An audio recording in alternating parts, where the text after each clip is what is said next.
Mungkin masih ada yang berpikir bahwa Soekarno sudah menjadi presiden secara otomatis semenjak proklamasi kemerdekaan. Tapi sebetulnya Bung Karno baru diangkat PPKI menjadi presiden sehari setelahnya, pada tanggal 18 Agustus 1945. Kemudian dikukuhkan kembali oleh KNIP pada 29 Agustus 1945. Sudah barang tentu proses beliau bisa menjadi proklamator dan presiden tidak serta-merta.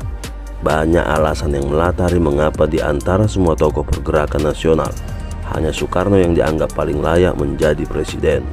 Nah, inilah 6 alasan mengapa Soekarno dipilih sebagai presiden pertama Indonesia.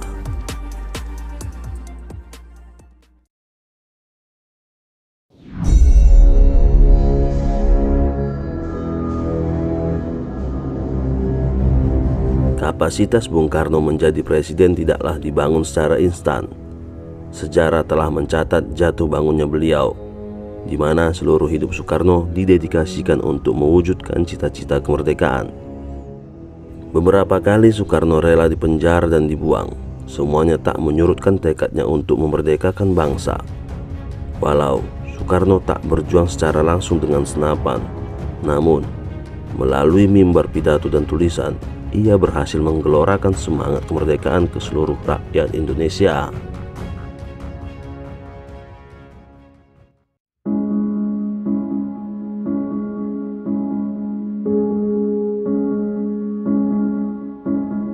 Di masa menjelang kemerdekaan, Indonesia sudah terdiri dari beragam golongan dengan masing-masing ideologi yang berbeda.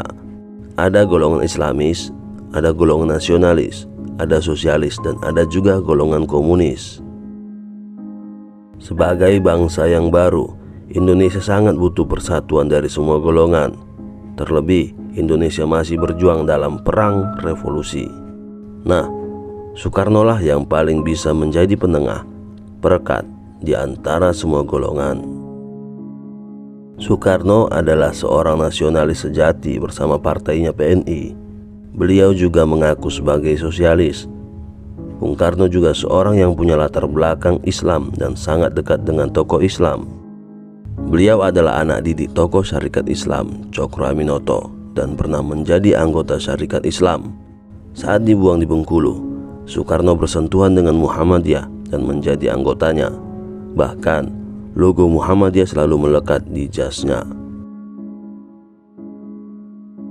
Melalui ideologi Marxisme yang dibangun oleh Bung Karno, ideologi itu dianggap hampir sepaham dengan komunisme dengan titik tekan rakyat proletariat. Maka jadilah Soekarno berdiri di semua golongan dan menjadi satu-satunya tokoh yang bisa mempersatukan bangsa di atas perbedaan.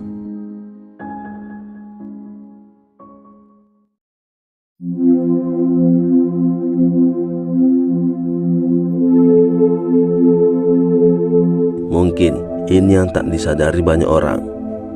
Faktor utama mengapa Soekarno bisa menjadi presiden adalah karena Bung Karno paling menonjol saat persiapan kemerdekaan di BPUPKI dan PPKI.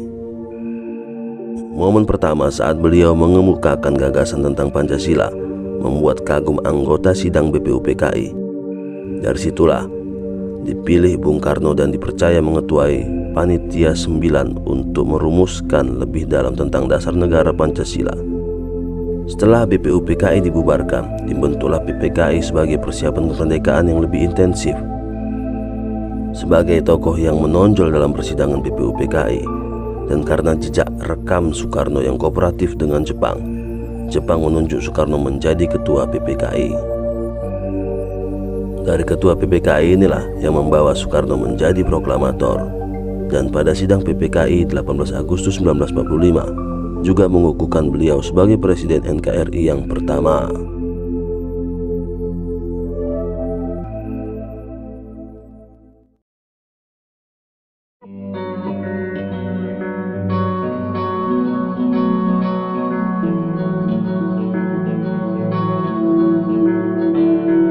Tak bisa disangkal jika karakter yang penuh gelora dari Bung Karno adalah karakter pemimpin yang paling dibutuhkan saat itu. Saat dimana Indonesia masih dalam ancaman pendudukan Belanda dan sekutu, Dibutuhkan pemimpin yang mampu menggerakkan seluruh rakyat Indonesia untuk ikut mempertahankan kemerdekaan, bukan sekedar menyihir publik dengan pidato yang berapi-api, tapi setiap kata-kata Bung Karno juga penuh makna dan sangat visioner.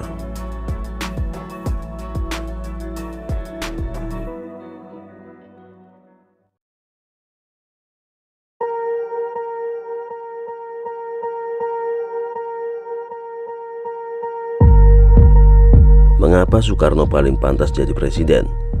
Sama halnya dengan pertanyaan mengapa para tokoh pergerakan dan pemuda saat itu mempercayakan Bung Karno sebagai proklamator kemerdekaan.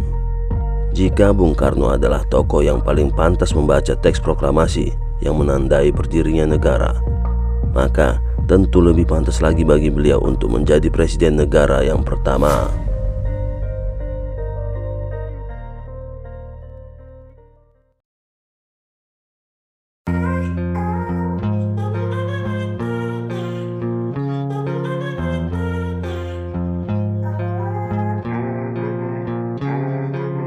Walau tak ada perhitungan pasti, namun diperkirakan pada dekade 1940-an, PNI adalah partai politik terbesar kala itu. Itu karena partai ini berbasis massa yang anggotanya sampai ke akar rumput. Terbukti 10 tahun kemudian PNI berhasil memenangkan pemilu pertama di Indonesia. Mungkin pesaing utamanya adalah Masyumi yang jumlahnya besar. Namun, Masyumi sebelum kemerdekaan lebih berorientasi sosial dan juga merupakan persekutuan ormas-ormas Islam seperti Muhammadiyah, Persis, juga NU dan PSII. Sebagai partai politik terbesar, PNI sejak awal berdiri sangat frontal melawan kolonial, sehingga Soekarno sebagai tokoh utama PNI tentu menjadi tokoh nasional yang paling menonjol. Selain itu, banyak bercokolnya tokoh-tokoh berhaluan nasional di PPKI dan KNIP mungkin juga menjadi penguat suara dalam pengukuhan Soekarno sebagai presiden.